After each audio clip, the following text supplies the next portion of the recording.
debate, análisis, coyuntura, 2 o 3 reflexiones sobre la realidad. En esta página inicia Sintonía Crítica.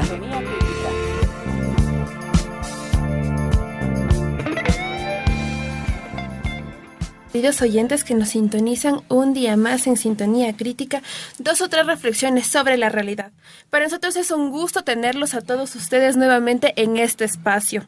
Y bueno, vamos a empezar nuestro programa del día de hoy con nuestro segmento Un día como hoy en la historia, donde vamos a hacer un recorrido de los hechos que han marcado la historia durante los días de esta semana.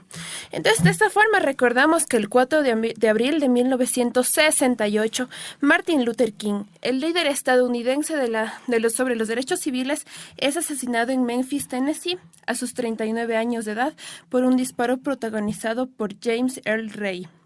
El 4 de abril de 1917 son expuestas las tesis de abril por el líder comunista Vladimir Ilich Ulyanov, más conocido como Lenin, tras su retorno a Rusia. Las tesis trataron cuestiones como sobre la actitud bolchevique hacia la Primera Guerra Mundial, hacia el gobierno provisional y cómo Rusia debía ser gobernada en un futuro. El 6 de abril de 1994, también recordamos un capítulo muy triste en la historia de la humanidad, se da el inicio al genocidio en Ruanda, el cual fue un suceso sangriento, de carácter étnico y político perpetrado en este país de África Central en 1994, por parte de las razas africanas de los Hutus sobre los Tutsi y los Hutus moderados. Más de 800,000 personas fueron asesinadas, las mujeres fueron violadas y también 5,000 niños frutos de esta violación fueron asesinados. También recordamos el 9 de abril de 1948, donde Colombia se desliza hacia un ambiente político violento por los enfrentamientos entre liberales que siguen a Eliezer Gaitán y por los partidarios del presidente conservador Mariano Espina Méndez. Gaitán representaba las ideas de cambio y contaba con un fuerte apoyo de los sectores populares. El 9 de abril, Gaitán es asesinado y en Bogotá inicia una intervención militar donde son asesinadas casi 3,000 personas. Entre los que participaban en esta rebelión se encontraba un joven político que estaba de visita en la ciudad que se llamaba Fidel Castro y un periodista que recién iniciaba su carrera de cronista. Nada más y nada menos que Gabriel García Márquez. También el 9 de abril de 1952, el gobierno de Hugo Bolivian es derrocado por la Revolución Nacional Boliviana, comenzando un periodo de reforma agraria, voto universal y nacionalización de ciertas industrias. Con esto acabamos nuestro segmento de Un día como hoy en la historia, donde hicimos un recorrido de los sucesos que marcaron la historia durante toda la semana. Ahora vamos a continuar con nuestro segmento principal, que ya lo hemos venido anunciando por nuestras redes sociales, y es el análisis de coyuntura sobre la segunda vuelta que se realizó el día domingo. Y bueno, hasta la información que logramos obtener es que el 99% de las actas escrutadas, el candidato Lenín Moreno por Alianza País se ubica en primer lugar con el 51.16%, seguido por Guillermo Lasso, representante de Creo, con el 48.84%. También, como hemos podido ver, Creo junto a otros movimientos y partidos opositores han señalado que los votos del binomio Lasso-Páez han sido adjudicados al binomio del oficialismo, por lo que exigen un reconteo de los votos y están llamando a sus simpatizantes a protestar en las afueras del CNE. Por la otra parte, Lenín Moreno ya se ha denominado presidente electo y promete un periodo donde se dé cero tolerancia con la corrupción. Esto es lo que hemos podido ver un poco en los discursos que ha venido dando y también en lo que registra en su cuenta de Twitter. Entonces, bueno, como sabemos, esta es la primera vez durante todas las reelecciones del oficialismo que se tiene que llegar a segunda vuelta, porque bueno, en 2006, que era la primera vez que Rafael Correa se candidatizaba, llegó a segunda vuelta con Álvaro Noboa, ganándole con el 56.64%. A partir de ello, en todas las reelecciones, Rafael Correa ha estado solamente en la primera vuelta. Así, por ejemplo, en 2009, en la primera vuelta, Rafael Correa Correa gana con el 51.99%, mientras que en segundo lugar, Lucio Gutiérrez apenas alcanzó el 28%. De la misma forma sucedió en 2013, donde Rafael Correa ya en la primera vuelta tuvo el 57.17% y Lasso apenas consiguió un 22%. Entonces vemos que el oficialismo está enfrentando un nuevo panorama político, donde esta elección ha presentado una diferencia muy estrecha en los votos de los ecuatorianos y donde necesariamente se necesita repensar este nuevo ambiente en la política ecuatoriana. Pero bueno, para profundizar más sobre este tema, para tener nuevas reflexiones sobre esta campaña electoral, sobre la campaña política de los dos candidatos y más que todo sobre la lectura de cómo se van dando estos datos, estos porcentajes que ya nos ha dado un poco el CNE, tenemos a dos invitados muy importantes. El primero de ellos es Adrián López. Él es docente e investigador de la Escuela de Sociología y de Ciencias Políticas de la Universidad Central del Ecuador. Buenos días, Adrián. Gracias por estar con nosotros en este espacio. Hola, buenos días. Muchísimas gracias por la invitación. Encantado de poder colaborar con Sintonía Crítica de la Universidad Central. Muchas gracias, Adrián. Y también contamos con la presencia de Alexis Oviedo. Él es analista político y docente universitario. Alexis, gracias por estar aquí con nosotros. Muchas gracias. Buenos días a la audiencia. Un gusto estar en mi alma mater. Yo me gradué aquí en el pregrado en la Universidad Central. Entonces, bienvenido sea siempre. Y bueno, el día de hoy, Pedro Amaru será quien nos acompañe con esta entrevista. Pedrito, buenos días, ¿cómo estás? Buenos días, Becky. Aquí nuevamente un nuevo programa para analizar este momento tan importante como son las elecciones de la segunda vuelta. Antes de comenzar la entrevista, Becky nos contaba un dato histórico sobre la muerte de Jorge Eliezer Gaitán. Pues añadir un dato histórico más a ese día, pues a la vez que mataban a Jorge Eliezer Gaitán en Colombia, ese mismo día en Bogotá se fundaba la Organización de Estados Americanos. Por eso es que muchos dicen que el nacimiento de la OEA estuvo manchado de sangre y hasta el día de hoy tiene algunas alegorías que contar dentro de eso. Bueno, y ahora sí, para continuar con la entrevista, Becky ya ha presentado a nuestros dos invitados del día de hoy, Adrián López y Alexis Oviedo. Y yo quisiera comenzar con Alexis preguntando algo que ya comentábamos un poco detrás de micrófonos. Estos resultados que vemos en la segunda vuelta, ¿eran resultados que tú ya los preveías venir? Es decir, ¿estaba claro desde un inicio que los resultados iban a ser tan estrechos y dentro de esa estrechez Lenin tenía las posibilidades más factibles de ganar?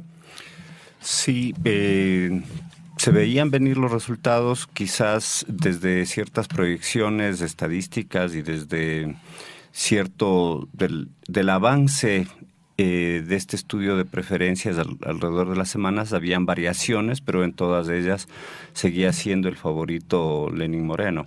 Se podría también ver por otro lado que a pesar de que los votos no son endosables, se veían también tendencias de los otros candidatos y cómo estos se iban a distribuir entre los diversos finalistas, entre los dos finalistas. Tenemos, por ejemplo, que los votos de Cynthia Viteri, que fue la tercera candidata, tenían una propensión a inclinarse más hacia el candidato Lasso.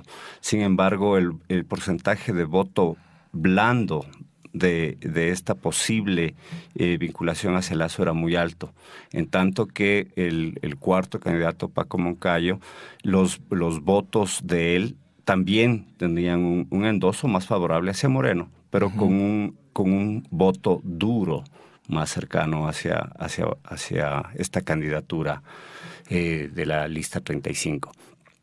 Por otra parte, creo que también un fenómeno interesante se dio en la población de Guayaquil, en un fenómeno que algunos analistas han llamado los nebotzistas correístas, aquellos que apoyan a Nebot, pero que también apoyan fuertemente al presidente Correa, y que era el reto, a mi modo de ver, del candidato Lasso, tomar esos votos hacia su favor.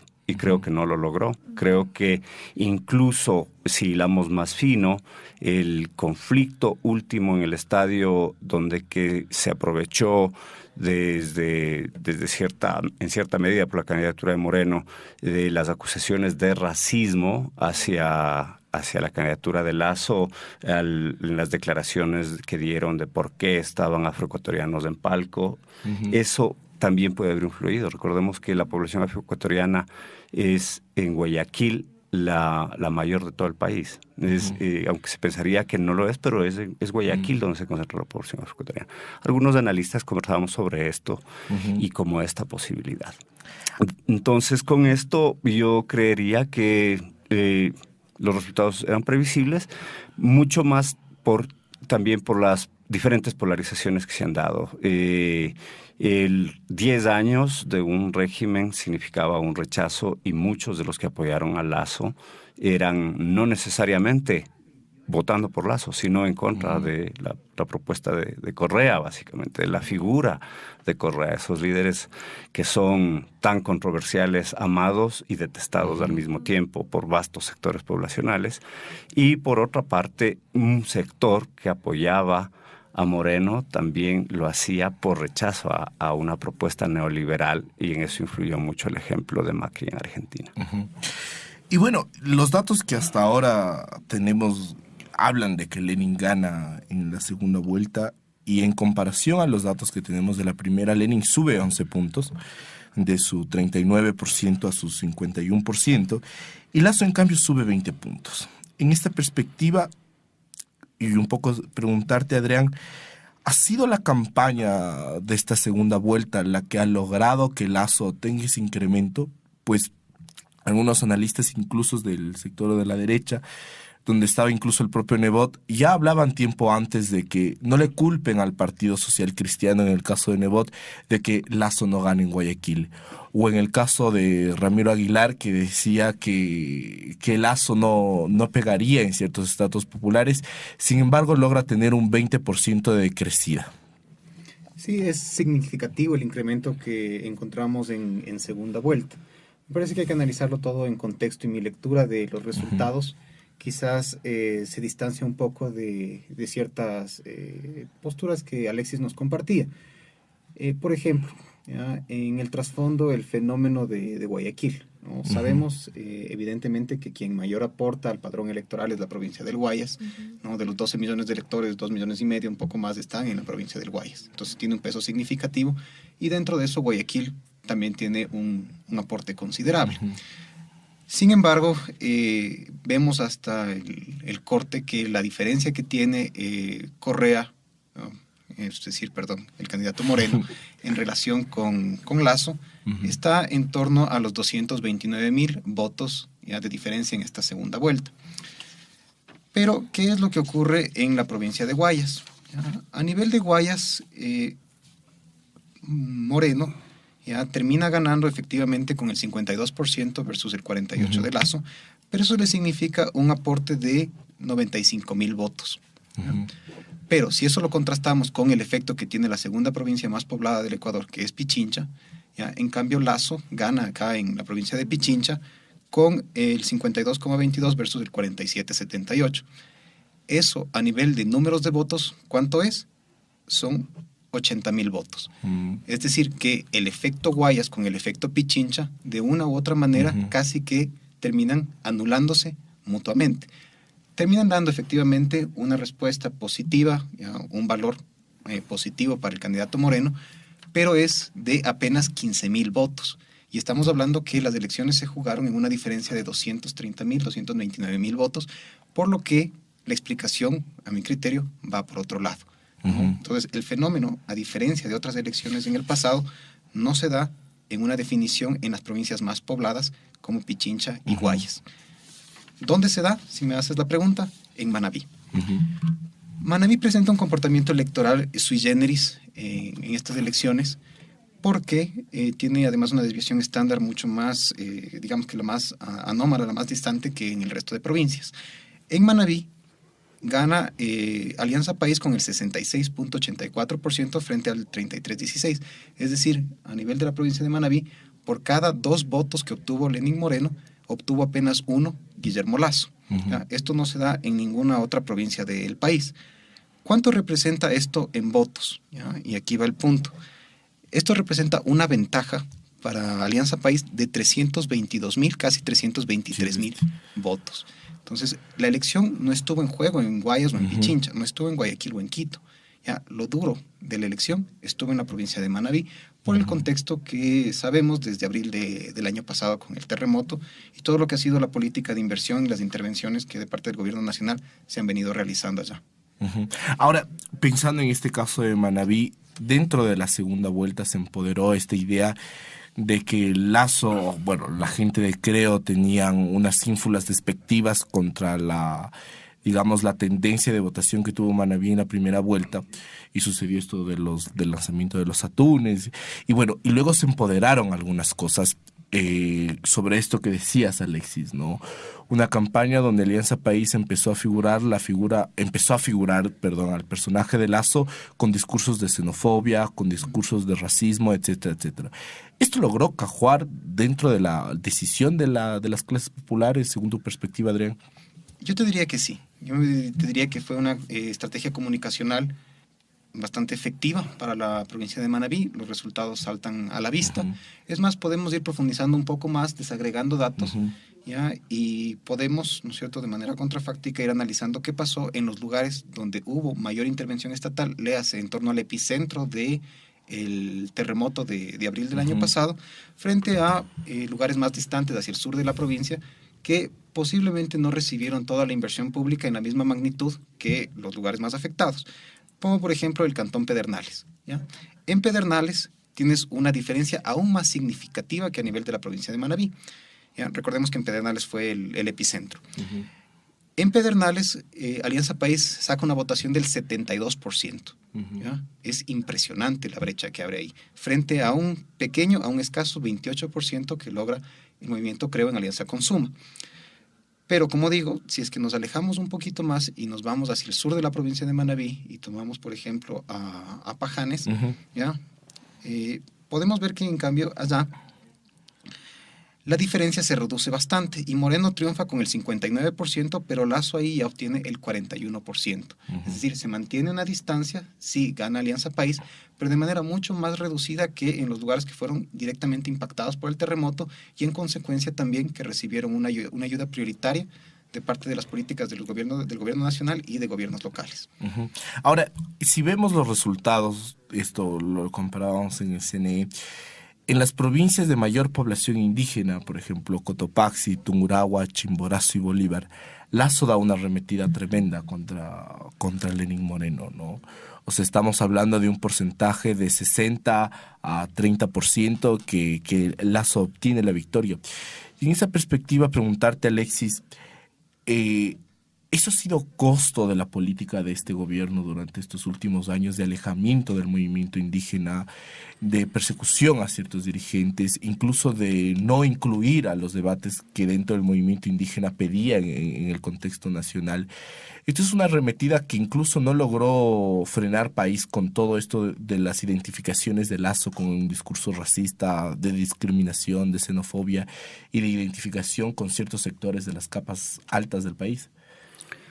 Yo creería que sí ha tenido influencia este desgaste, y no solo en la Sierra Central, porque vemos que el candidato Moreno pierde en todas las provincias amazónicas. En las provincias amazónicas vemos que la política pública en servicios sociales ha sido realizada, pero también ha sido realizada todo lo que es la intervención minera, todo lo que fueron en territorio shuar, muchos de las intervenciones e incluso desalojos en territorio shuar.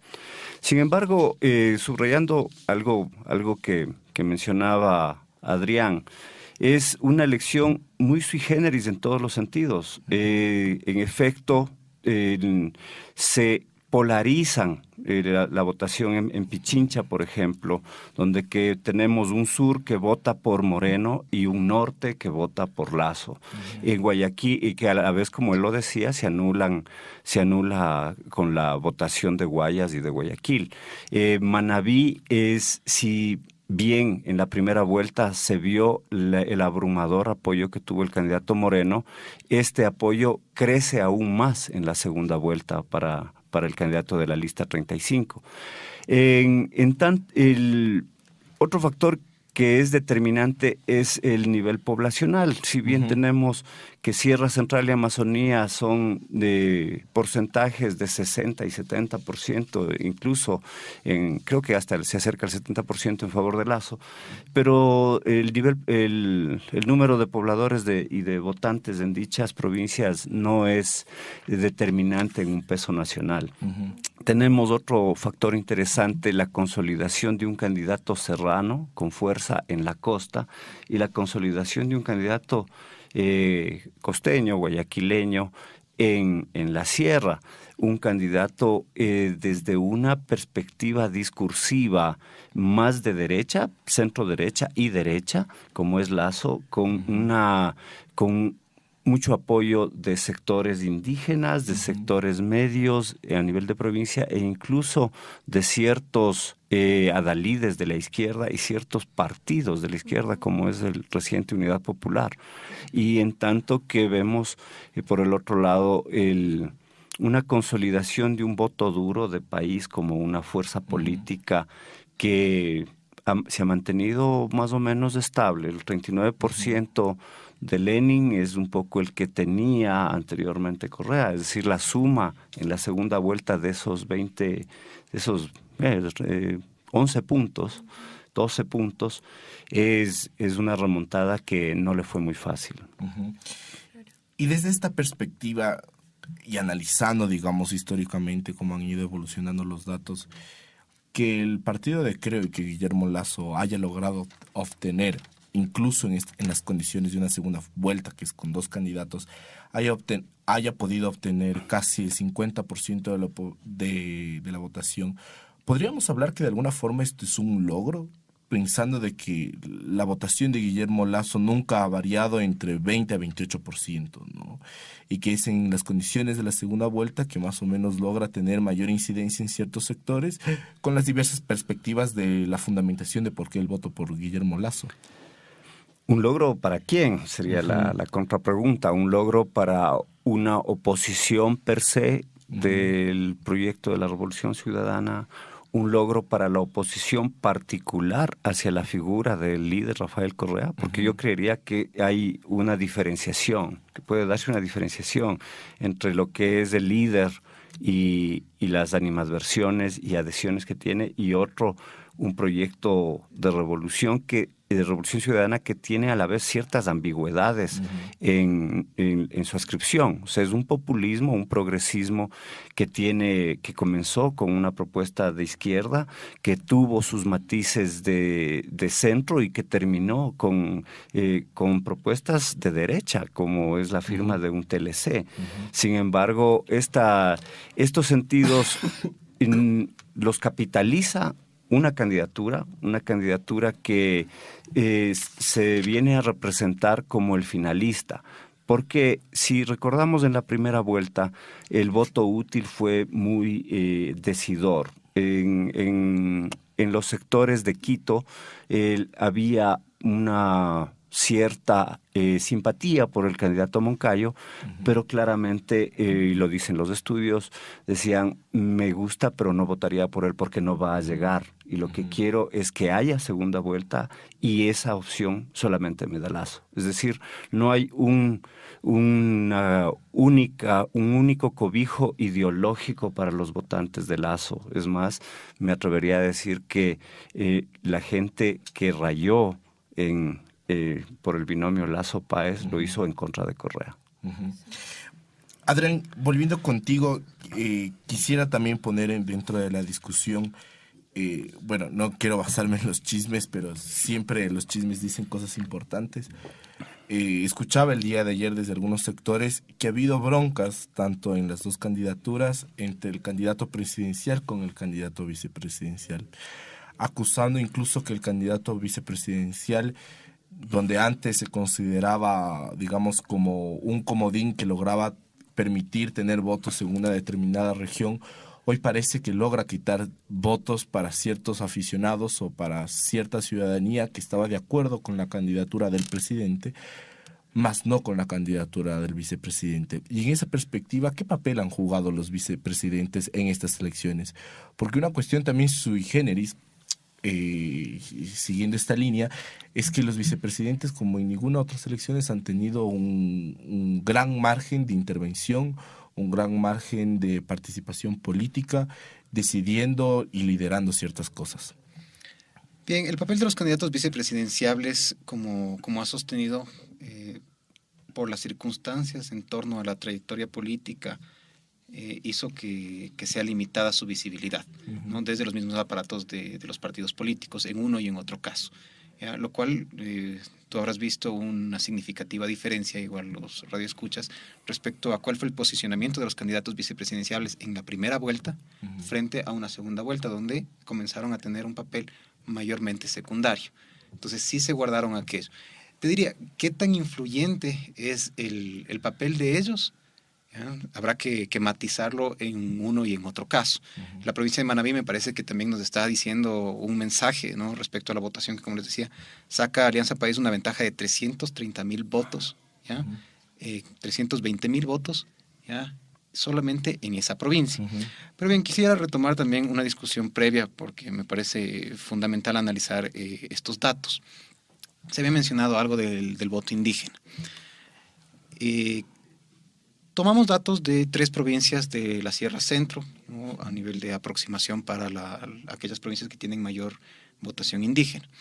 Y en efecto, si tú consideras Cotopaxi, Chimborazo y Tungurahua, te vas a encontrar que en el caso de Cotopaxi gana Guillermo Lasso con un 59% frente a un 41% de Moreno. En el caso de Chimborazo, ya, se mantiene prácticamente igual a Cotopaxi y tienes 60% para Lasso y un 40% para Moreno. Y en el caso de Tungurahua, incluso un poquito más, 61% para Lasso y el 39% restante para Moreno. Es decir, estamos oscilando en esos porcentajes de 60-40. ¿Ya? Que para poblaciones tradicionalmente indígenas, ¿ya? Sí sería algo atípico, ¿no? Por su agenda que siempre estuvo en contra de la banca, ¿no? Y de los representantes de este sector financiero aquí en el Ecuador, lo cual te habla que hay un voto significativo de rechazo, ¿ya? Como nos hacía caer en cuenta Alexis. Pero bien, esto si es que lo vamos a corroborar en cada una de estas provincias, yéndonos a cantones, ¿no? Donde incluso se puede constatar que hay una mayor presencia indígena, como en el caso de Cotopaxi, tomando Saquicilí, en el caso de Chimborazo, Guamote, y en el caso de Tungurahua, Píllaro, sí nos encontramos que se acentúa incluso más esta diferencia, ¿ya? Alejándose de los centros urbanos, de las capitales de provincia. Entonces, en Saquicilí te encuentras que Lasso no solamente gana con el 58-59% como hace en Cotopaxi, sino que gana con el 68-69%, es decir, 10 puntos más en Saquicilí que en el agregado de la provincia, ¿ya? Para un candidato que venía aparentemente de un discurso de derecha, del neoliberalismo, pero tienes a una población indígena que está votando en ese sentido. Entonces, ¿qué está pasando? ¿Está funcionando todavía el liderazgo indígena, ¿ya? Que llamó a votar en contra de Alianza País? ¿Ya? ¿Qué otro tipo de motivaciones en cuanto a la política de estos últimos años? Entonces, el mensaje que están mandándonos en las urnas tiene que ser interpretado, tiene que ser leído en sus complejidades. Lo mismo pasa en Guamote y en Píllaro, también un fenómeno bastante similar. Entonces, en cantones donde hay una población indígena incluso más marcada, resulta ser que hay mayor votación para Guillermo Lasso. Ahora, si a eso lo combinamos además con algo que Alexis ya hacía mención, las políticas extractivas de estos últimos años, ¿ya? Podemos ir constatando también otro tipo de mensajes que digo que nos está pasando la ciudadanía a través de las urnas. Y lo importante está en la capacidad que tengamos para leer, para interpretar esas demandas de la ciudadanía. Tomemos provincias extractivas como Zamora, ¿no es cierto?, con el tema de minería y particularmente conflictivas con el liderazgo indígena a nivel de prefectura, y te encuentras que Lasso en una provincia como Zamora Chinchipe gana con el 63%. ¿Ya? Entonces, esto revierte patrones de votación que previamente se había mantenido en la Amazonía ecuatoriana. En Sucumbíos, que en cambio desde la extracción petrolera, hidrocarburos, ¿ya? Sí te encuentras que Moreno logra un escaso triunfo, ¿ya? Logra ganar con el 50,45, frente al 49.55, es decir, con una diferencia de menos de 1.000 votos, porque en el peso significativo del número de votantes no es tanto, pero son menos de 1.000 votos que están definiendo levemente que Alianza País gana en Sucumbíos. Más aún, si es que nos vamos a zonas tradicionalmente extractivas como el Cantón Zamora dentro de la provincia de El Oro, vamos a encontrar que también se acentúa esta diferencia, ya con Alianza País obteniendo el 41%, mientras que Creo gana con el 58%. ¿Ya? Entonces también respecto de las políticas extractivas, ¿no? Parece ser que la población también muestra un descontento, un voto de rechazo, ¿ya? Respecto de ciertas prácticas, lo cual puede ser asumido como una oportunidad, es más como un desafío y en cierta medida una obligación de cambio que viene. Ahora, comparando esos datos con lo que había sucedido en la primera vuelta, aquí también teníamos un programa donde analizábamos esto, decíamos que es interesante ver en los resultados de la primera vuelta comparando las elecciones presidenciales con las elecciones asambleístas. Pues en provincias, digamos, de mayor asentamiento de indígenas, gana Pachacutic en los asambleístas. Pero la misma cantidad de votos no es endosado, o digamos, no se relaciona con la cantidad de votos que tiene Paco Moncayo, sino muchos de los votos que Pachacutic había lanzado, o sea, que las personas lanzan a favor de los candidatos a la asamblea, no lanzan por el mismo partido a favor de la presidencia. Y esto lo pongo a colación para hacer la pregunta si es que realmente fue importante que la izquierda, por ejemplo, o bueno, que estos grupos que se hacen llamar de izquierda como la Unidad Popular y el movimiento indígena Pachacutic, que una parte de él se unió a la campaña de Lasso, lograron incidir en esta capacidad de votación de las personas, o si más bien fue un acto individual de la situación de cómo los indígenas miran la realidad actual del país. Compleja tu pregunta, ¿no? Y yo te la puedo contestar desde mi percepción y ayudado con los datos que tengo disponibles. Mira, en efecto, la primera vuelta ya hacíamos memoria, ¿no? Moreno se queda a puertas de ganar en una sola vuelta y termina con el 39.36% de la votación, votos válidos. Lasso termina en un relativamente distante 28%, y en tercer lugar estuvo Viteri con el 16%, y de ahí venía Paco Moncayo con el 6.71% y para abajo. ¿Ya? Si sumas ya la votación, ¿ya?, que tuvo Guillermo Lasso en la primera vuelta con lo que tuvo Cintia Viteri, de todas formas no te alcanza a explicar el crecimiento, ¿ya?, de votación que presenta esta candidatura de Creo Suma para la segunda vuelta. Te quedas bastante corto, ¿ya? Llegas al 44%, pero no explicas de dónde sale ese 5 o 6% adicional que tiene Guillermo Lasso, ¿ya? ¿A dónde le atribuimos entonces ese porcentaje adicional? Ese porcentaje adicional, en efecto, es un voto, ¿ya?, de una izquierda que estaría, ¿no es cierto?, rechazando ciertas posturas, ¿ya?, de parte del oficialismo, ¿ya?, entre otras cosas también por agotamiento político, son 10 años de proceso, entonces es común que también haya una propuesta de cambio, que al final ese fue el mensaje que condensó un poco la candidatura de parte de la oposición, ¿ya?, un mensaje de cambiar, no sabíamos por qué, pero cambiar. Entonces, sí, muchos de los votantes de Moncayo, votantes de Dalo Bucarán, ¿ya?, votantes de candidatos en menor medida, como Suquilanda, Pesantes, en efecto sí fueron gravitantes, ¿ya?, para esta polarización tan evidente que hemos visto en esta segunda vuelta, porque el país sí se muestra fracturado de una manera muy marcada en relación a procesos electorales previos, ¿ya? Ustedes al comienzo recapitulaban, ¿no?, elecciones ya del año 2009, ya donde se gana en una sola vuelta, ya obtiene mayoría directa, es decir, ni siquiera necesitaba la regla de mayoría calificada, es decir, eso de obtener más del 40 con 10%, entraba directo, ganó con el 50 más 1, y lo mismo ocurrió en el año 2013, ¿ya? Pero en esta ocasión vemos un escenario, un panorama bastante distinto, ya la complejidad de la disputa social, los escenarios del desarrollo político han cambiado, ¿ya? Y eso es lo que todos estos datos, ¿ya?, con detenimiento deberíamos sentarnos a ver qué es lo que ha ocurrido, ¿ya? Qué pasó con la votación entre hombres y mujeres, ¿ya?, que también es un fenómeno clave, ¿Ya? Alianza País durante estos años tradicionalmente tuvo un acervo considerable en la votación de mujeres, ¿ya? Así lo reflejaban los datos de las juntas electorales, y mantiene ese fenómeno. La candidatura de Moreno sí logra captar más votación de mujeres que de hombres en su aporte de votación, lo cual a su vez significa que Guillermo Lasso tuvo una votación más masculina que femenina, pero el grado de diferencia se fue matizando, se fue acortando muchísimo con lo que Correa había logrado en periodos previos. Entonces también ahí tienes un efecto que se está matizando, que se está mitigando y que está haciendo más uniforme una polarización ya a nivel social. Claro que, como indico, eso hay que leerlo de manera no solamente en grupos sociales, sino también a nivel de territorios. Pues a la postre estamos viendo ya resultados y resulta que Alianza País triunfa en 11 de las 24 provincias, pero Creo Suma resulta triunfar en 13 de las 24 provincias. Entonces hay esa fractura, esa división que hay que saber internalizar, hay que saber procesar, pues las demandas están ahí claramente evidenciadas.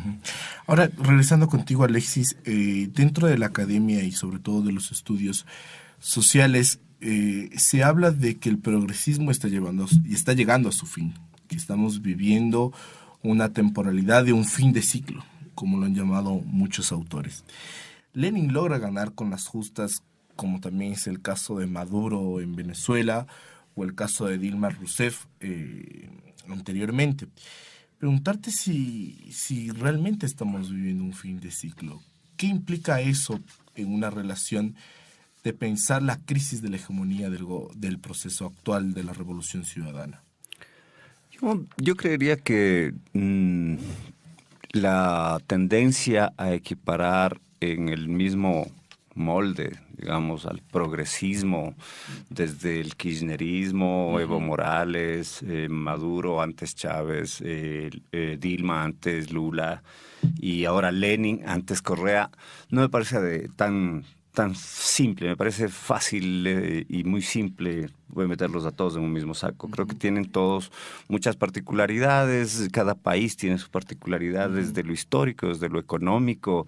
A nivel económico, Brasil es una potencia mundial al ser parte de las BRICS y Ecuador es una economía muy pequeña que en muchos casos es marginal para intereses hasta transnacionales. Entonces, yendo a la particularidad del caso actual, que digamos un intelectual argentino, Atilio Borón, llamó la elección de Ecuador es como la batalla de Stalingrado, en un símil un poco exagerado a mi modo de ver, pero me parece que Lenin Moreno tiene una oportunidad frente a sí, y una oportunidad para él y una oportunidad para el país y quizás para la izquierda. ¿En qué medidas veo yo aquello? El momento en que tú tienes en contra a medio país, porque es 49% en contra, necesariamente tienes que generar procesos dialógicos y generar procesos muy amplios de un juego de intereses. El Estado y todo proceso de distribución de riqueza o de regulación legal, pues está matizado por intereses. El Estado tiene esa necesidad de equilibrar el interés de los empresarios y el interés de los trabajadores, evitar de que el Estado sea favorecedor de una corporativización específica. Entonces, esa es una oportunidad que podría aprovechar el candidato Moreno. Es una oportunidad de lo que manifestaba con datos Adrián hace un momento. Ojo con una agenda extractiva. Si ya hablaba el discurso progresista de que estamos en el extractivismo para salir posteriormente del mismo a una economía post-extractiva, pues quizás desde el momento. Ojo que también hay sectores indígenas descontentos como lo manifiesta, entonces dialoguemos con los sectores indígenas, tomando en cuenta que no son homogéneos. No podremos hablar, como se decía, la CONAIE es de izquierda y todos los indígenas de la CONAIE son de izquierda y siguen una agenda de izquierda. No, hay líderes indígenas que tienen sus propios intereses locales y tienen sus propios matices ideológicos particulares y tienen también su su propio ritmo a seguir, ¿no?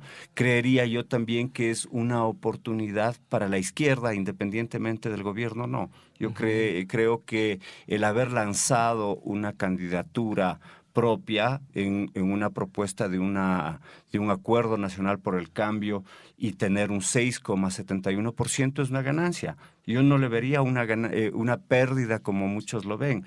Llegaron al 6% enfrentándose a dos discursos, el uno de un progresismo ambiguo donde que confluyen izquierda y derecha y el otro de la derecha más dura, que es la de Lasso, y entre comillas apoyada por la derecha represiva, históricamente represiva del Partido Social Cristiano.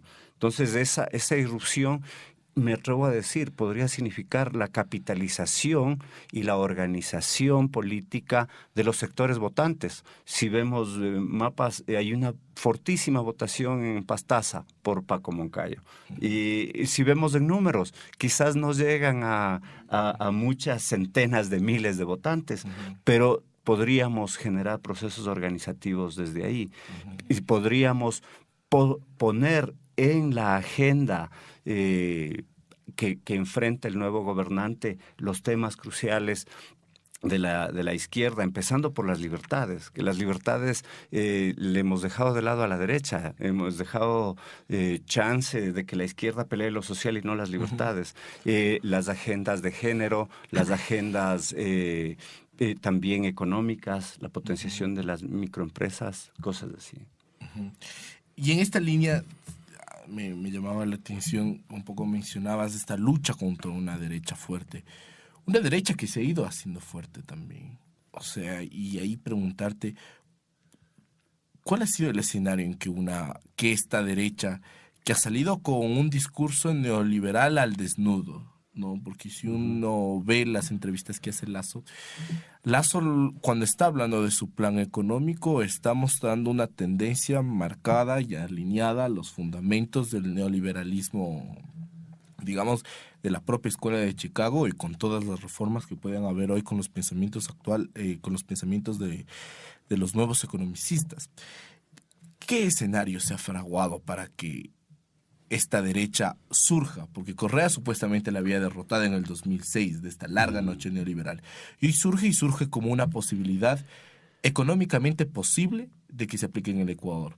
Sí, y yo creo que hay algo que es determinante, que es lo económico. Eso lo decía el viejo Marx hace siglos, cuando decía, en última instancia lo determinante es lo económico.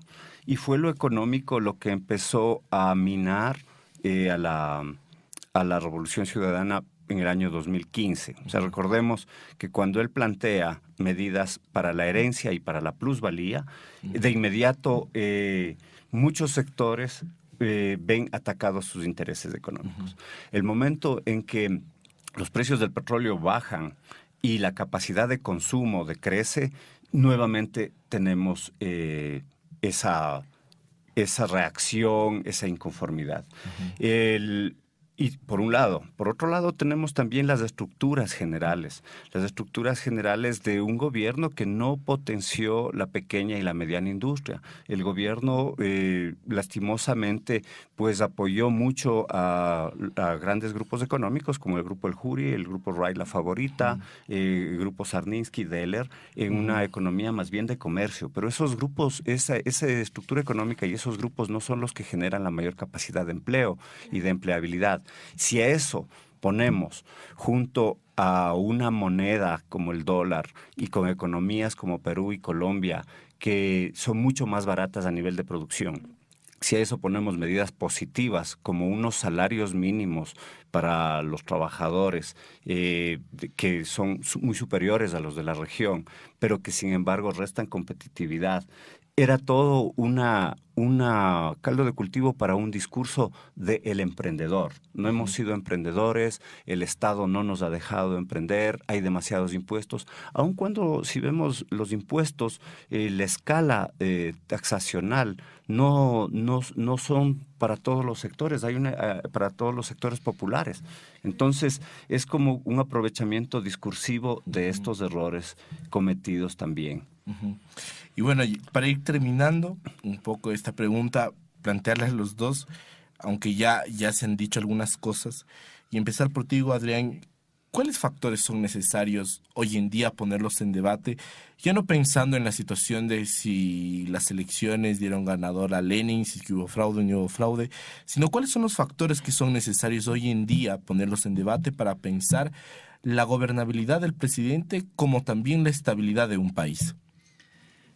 Bien, has estado con las preguntas complejas. Bueno, a los tiempos ya se preveía un escenario en el que podía haber un gobierno dividido, como se llama cuando tienes un presidente, ¿no es cierto?, de una tendencia y tienes una mayoría legislativa de otra. Pero se va a mantener un gobierno unitario, ¿no?, donde tienes un presidente y un legislativo, ambos, ¿no es cierto?, de una misma tendencia ideológica.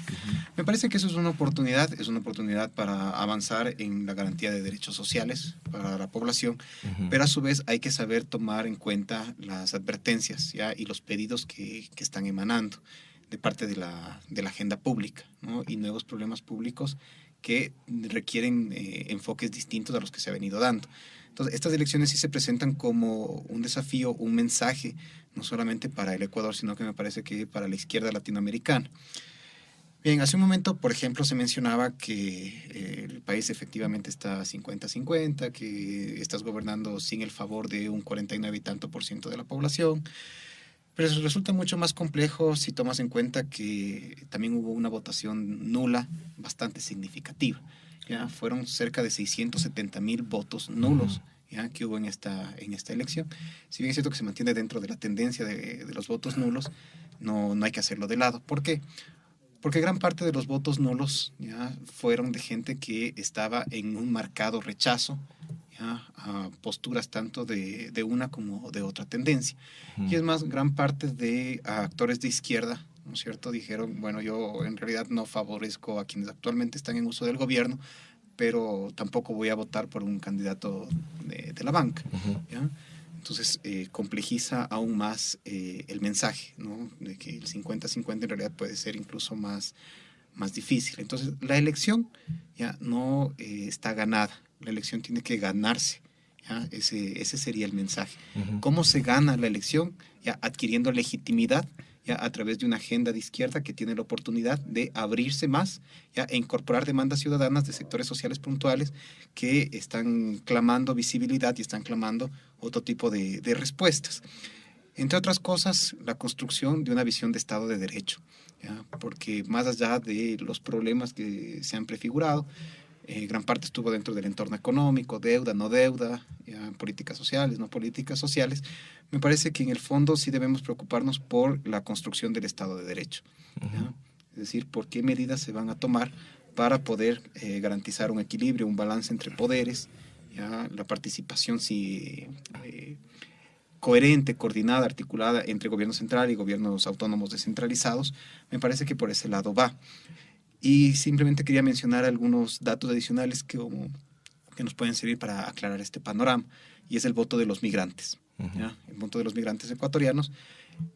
A nivel de la circunscripción de Europa y Oceanía, gana a Alianza País, ¿ya? Y además, si vamos a ver específicamente los resultados en España, gana con el 57% frente al 42% de la opción de Creo. Pero en las otras dos circunscripciones, en la de América del Norte, gana la opción contraria, gana Creo con el 57%, y en América Latina y África también gana la opción de Creo Suma, con algunas cosas puntuales, ¿ya? Veamos lo que ocurre en Venezuela. Entonces, en Venezuela, brevemente, termina ganando por una escasa diferencia de 51 frente a 49, Creo, ¿ya? En Cuba, ahí sí tienes un fenómeno marcado, gana Alianza País con el 82%, pero si comparas esa votación con un estado como los migrantes que tenemos en Costa Rica, resulta que se invierte la relación, ¿ya? En cambio, en Costa Rica gana Creo con el 82% frente al 18% de Alianza País. Y eso lo podemos complejizar un poquito más si vemos qué ha pasado en Argentina y en Brasil, donde se ha dado el fenómeno Macri y el fenómeno Temer, ¿no?, de manera reciente. ¿Qué ocurre en Argentina? En Argentina termina ganando, ¿ya?, con 70% de la votación la opción de Creo, ¿ya? Y en Brasil también resulta que gana la opción de Creo. Entonces, ahí hay un potente mensaje que se nos está mandando respecto de la necesidad de la construcción de un Estado de Derecho, ¿ya? De castigar, ¿no es cierto?, y perseguir la corrupción, ¿ya? De aclarar, ¿no es cierto?, la distinción entre funciones del Estado. Y me parece que es una oportunidad que no debemos dejar pasar. Así es. Alexis, brevísimo. Palabras finales. Un escenario muy complejo para el gobierno que viene. Desde mi formación de graduado en la economía, tenemos que tiene que enfrentar una moneda sobrevaluada, que es el dólar, tiene que enfrentar una falta de liquidez de la economía y tiene que a la vez enfrentar el alto endeudamiento. Eso tiene que hacerlo con creatividad y trabajando en el poder político también. Y lo otro, un factor que en elecciones no fue determinante, como es la corrupción, ya que en la primera vuelta no pesó significativamente, pues es otra tarea que tiene que hacerlo. Papeles de Odebrecht, Capaya y sus boys, etcétera. Así es. Bueno, mis estimados, nos quedamos con muchas cosas que decir. Realmente hemos obviado muchas de las preguntas, necesidad de hablar sobre el tema de las encuestadoras y la realidad de hoy en día, el tema de los discursos del fraude y etcétera, etcétera. Realmente este es un espacio muy corto en la radio y que, bueno, esperamos en alguna otra oportunidad volverles a tener. Sean siempre bienvenidos y, bueno, esperamos que ver cómo suceden las cosas y, por supuesto, también hacer un llamado a la paz, un llamado también a que las cosas queden claras, porque si vivimos en una democracia, lo que más debe tener claridad es que los votos estén bien dichos para qué mismo lado van. Eso, y con esto terminamos, Becky. Bueno, agradecer a Adrián, agradecer a Alexis por haber compartido con nosotros este espacio de reflexión, de debate desde la Escuela de Sociología y de Ciencias Políticas. De igual manera, agradecerte, Pedrito, por esta entrevista tan fluida que hemos tenido el día de hoy. Y bueno, con esto ha sido la entrevista del día de hoy. Esto es Sintonía Crítica, 2 o 3 reflexiones sobre la realidad. Debate, análisis, coyuntura, 2 o 3 reflexiones sobre la realidad. Sintonía Crítica, todos los martes de 7 a 8 horas bajo la conducción de Rebeca Sánchez. Bueno, ahora vamos a dar paso a nuestro segmento Hablemos con la Sociología. Y hoy contamos con la presencia de Martín Aulestia. Como ustedes saben, él es ya egresado de la carrera de Sociología de la Universidad Central del Ecuador. Buenos días, Martín, qué gusto tenerte aquí con nosotros. Buenos días, Rebeca. Encantado de esta vez estar en otro de los segmentos de nuestro programa. Bueno, Martín nos va a presentar una cuestión llamada la finitud. Y bueno, esperamos en verdad que sea de su agrado. Yo estoy muy ansiosa por escucharlo. Martín, el micrófono es tuyo.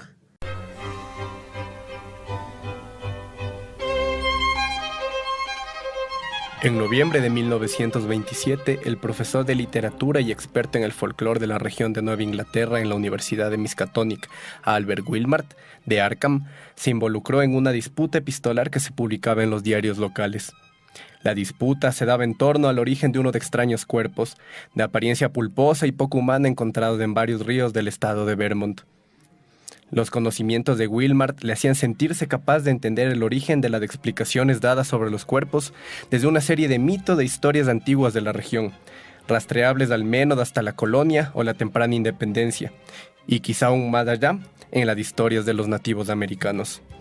Historias donde se hablaba de regiones de las montañas de Vermont a las que no se podía entrar, bajo riesgo de encontrarse con una de extrañas criaturas provenientes de otro mundo. En alguna parte de esta historia fantástica de Howard Philip Lovecraft, el personaje de Albert Wilmart, quien escribe todo esto en retrospectiva, afirma que hubiese deseado que no se descubriese jamás el 9º planeta del sistema solar. En 1930, 3 años después de que Wilmart, el personaje, inicia su polémica respecto de los extraños e inhumanos cuerpos hallados en los ríos de Vermont, los astrónomos en verdad descubrían a un nuevo planeta. En inglés, se sabe, Plutón es Pluto, sonido similar a Yugot, el planeta desde el que habrían llegado estas criaturas monstruosas en el universo de Lovecraft. De ahí el horror de Wilmart ante tan espeluznante coincidencia. ¿Por qué justo ahora estos seres permitieron que se descubriera este planeta? ¿Qué oscuro designio los motiva a ello? En efecto, hacia 1840, Urbain Le Verrier predijo la existencia de un 8º planeta en el sistema solar. Hacia la fecha, se conocían 7 apenas, desde Mercurio hasta Urano. Con el uso de la mecánica newtoniana, se deducía la existencia de este 8º planeta más allá de la órbita de Urano, pues lo que se buscaba era explicar las perturbaciones orbitales de este último a partir de la cercanía de un cuerpo con una masa que provocara la distorsión. Ese cuerpo sería Neptuno. Se asumió en principio que la masa de Neptuno sería similar a la de Marte, por lo que las perturbaciones orbitales no llegaban a explicarse de modo suficiente solo con la masa de Neptuno. Era necesario, se creyó, que existiese un 9º planeta que explique esas perturbaciones. Empezaría entonces la búsqueda de lo que se conocería como el planeta X, al que se hallaría en 1930 y que sería Plutón. Obviemos por ahora la historia y los criterios científicos con los que en 2006 Plutón dejó de ser considerado un planeta, para pasar a ser un plutoide o un planeta enano. Pasemos solo a lo que nos interesa de esto. En una carta enviada por Ackley a Wilmart en la historia de Lovecraft, donde extrañamente Ackley le declara, después de semanas de horroroso combate defensivo con las criaturas de Yugot, que había llegado a un acuerdo con estas y que desde siempre las había malentendido, y le ofrecían incluso ir a conocer su planeta. Ackley declara: pero recuerde, este mundo oscuro de jardines fungoides y ciudades sin ventanas no es terrible. Solo nos lo parecería a nosotros. Seguramente nuestro mundo debió de parecerles igual de terrible a esos seres la primera vez que lo exploraron, en la era primordial, en la era de Cthulhu. En la historia de Lovecraft todo esto termina siendo un engaño, y ciertamente las criaturas de Yugot resultan ser terribles. Esa es la respuesta a nuestro contacto con eso desconocido y avasallante más allá de lo humano que da Lovecraft. ¿Cómo podríamos entendernos? ¿Nos entenderíamos siquiera sobre aquello en lo que queremos vivir? Sobre las leyes, reglas y explicaciones que le hemos impuesto al universo. Como ya sabía Kant, la razón no saca sus leyes de la naturaleza, sino que se las prescribe. En otras latitudes del horror cósmico, en esas lejanías hipotéticas, ¿qué leyes le habrán prescrito a esa naturaleza que creemos se nos da como una experiencia evidente? ¿No nos lleva todo esto, en última instancia, a la afirmación nietzscheana dada en Humano, demasiado humano, que dice: las leyes de los números no se pueden aplicar en modo alguno a un mundo que no sea nuestra representación. Sirven exclusivamente para el mundo de los hombres. No es una afirmación que nos confronta a través de la literatura y el arte en general, a través del conocimiento científico del universo o de la filosofía, con esa experiencia última y radical de lo humano, su finitud, su contingencia, en última instancia, la ausencia absoluta de necesidad que explique nuestro lugar en el universo. Entonces hay que aceptar esto y apostar por, a pesar de todo ello, fabricarnos necesidad, por ilusoria que sea, para mantenernos vivos y para fabricar un sentido que burle la inminencia sorda de la experiencia desbordante del sinsentido, que sortee siempre la tentación del nihilismo y que, nietzscheanamente, afirme la vida siempre, pero en su inmanencia, abandonado toda esperanza de un sentido trascendental.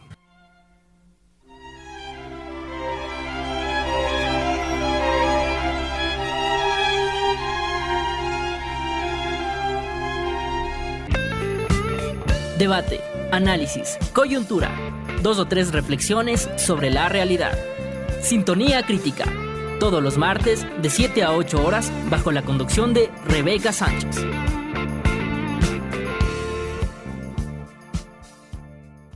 Bueno, queremos agradecer mucho a Martín por habernos compartido esto con nosotros y también queremos agradecer a todos nuestros oyentes que sintonizaron un día más nuestro programa Sintonía Crítica. Recordarles que pueden darle me gusta a nuestra página de Facebook Sintonía Crítica UCE, donde estaremos subiendo los audios de las entrevistas, y también invitarles a nuestra página de YouTube Sintonía Crítica, donde ya están los audios de entrevistas anteriores. Agradecerles infinitamente y también invitarles a escuchar nuestro reprise el día sábado a las 8 de la mañana. Con esto terminamos nuestro programa. Que tengan una excelente semana. Por hoy hemos concluido nuestro análisis. Sintonía Crítica te espera en un próximo encuentro.